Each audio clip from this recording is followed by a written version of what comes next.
Massive layoffs are coming to Hudson's Bay with more than 8,000 employees, about 89% of its workforce losing their jobs by Sunday. According to the Bay, they won't be compensated. We are joined by employment lawyer Alex Lucifero to tell us what this all means. Good morning to you, Mr. Lucifero.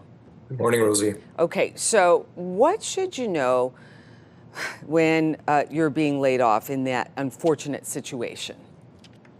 Yeah, this might be the most difficult situation for employees when we're talking about end of employment and severance and termination rights.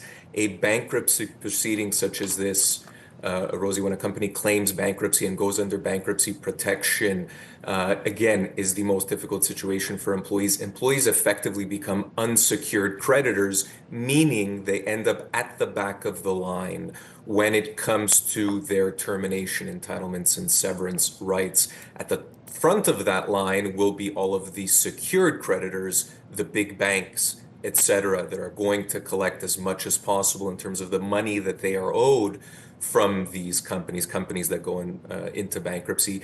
But there is no such protection for employees. And our firm in particular has been trying to advocate for employees in these bankruptcy type situations. We proposed several years ago something called the Sears Act. Sears, by the way, of course, another department store that went through something similar, I believe, in 2017. And since then, we've been trying to advocate for some degree of greater protection for these employees. Without that legislation, Rosie, employees are effectively left blowing in the wind. They simply do not have the rights when it comes to these bankruptcy situations. Do the employees have any recourse whatsoever to somehow collect severance, seeing that you say in the situation of bankruptcy, they seem to be at the back of the line? They may, and that may is a bit of a long shot in the sense that if there is some money left over when the bankruptcy proceeding is said and done, there may be some mechanism by which they can collect some severance from the company. Even if they do, Rosie, it will be pennies on the dollar for sure, particularly for those long-term employees. And there are many, by the way, when it comes to the Hudson's Bay. There are employees there 20, 25 plus years of service. It's important to keep in mind the context here. I mean, severance rights for employees in these situations could be as much as 24 months of pay, 2 years of pay. Severance entitlements in Ontario in particular are significant in a non-bankruptcy situation.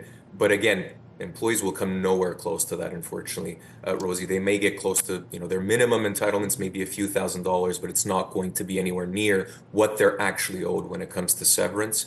If I can make one more point here briefly, I do want to distinguish between a company claiming bankruptcy, which is what's happening at the Hudson's Bay Company right now, and a company simply ceasing operations or closing shop. When a company decides to shut it down and cease operations and close their business, that is not a bankruptcy situation. Employees are going to be owed their full severance entitlements in a situation like that. There's no doubt about it. There's no uncertainty when it comes to the law. Bankruptcy is different. Bankruptcy is something very particular.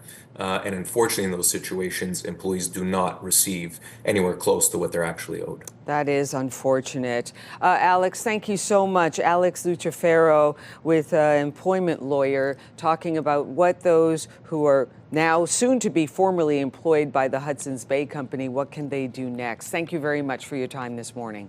Thank you, Rosie.